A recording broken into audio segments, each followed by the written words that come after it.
I don't understand why the audio didn't go through. So okay, it says mute audio, which I didn't do. Alright, so I'm gonna go ahead and go to screen share.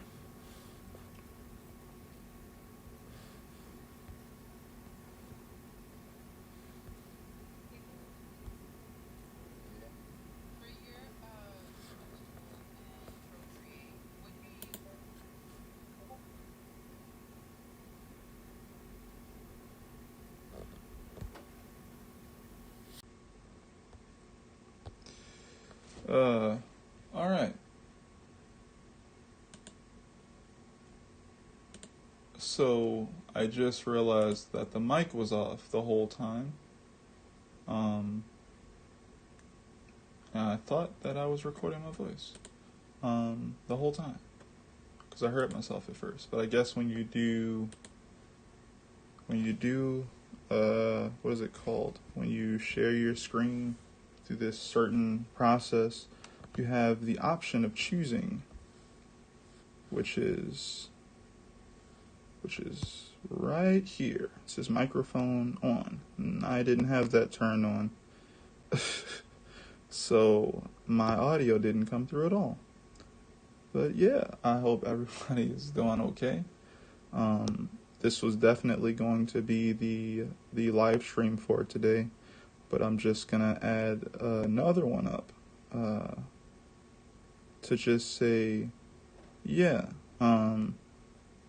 this is what we worked on today. I went ahead and worked on this page, and I worked on showing everyone the panel flow that I had figured out to make sure that this page would read a certain way. And I know it looks rough, but this is all the information that I really need to take this page and kind of go from here and finish. So it kind of inspires what I do when it comes to getting from here to finish. What I do is I usually start off with really small thumbnails. I try to usually place in where the word bubbles are going to go and the sound effects going to go. Even if I don't know what sound effects I'm going to actually use, I'll try to at least know exactly where I'm going to place them. And the type of effect I want to be there is going to usually be there too. But yeah, this is basically a situation where these two rival characters are kind of sparring, and one of them from the previous page was doing a downward attack. They end up kicking the ground. Ground kind of, as you can see, it kind of splits and everything here. And then in the second panel, they start trading blows, essentially. One of them wastes no time running forward, trying to attack the other one, which puts the other one on kind of like a defensive. And then basically you get to panel 3. Character is thrusting forward, making the other character kind of block. And then it was kind of a trick to get them to put their hands a certain way. They end up grabbing their arms and getting ready to attack them with the other hand while they can't move, so they can't block this attack. And that leads us into the next page. But that was basically the idea for this page and this layout for this.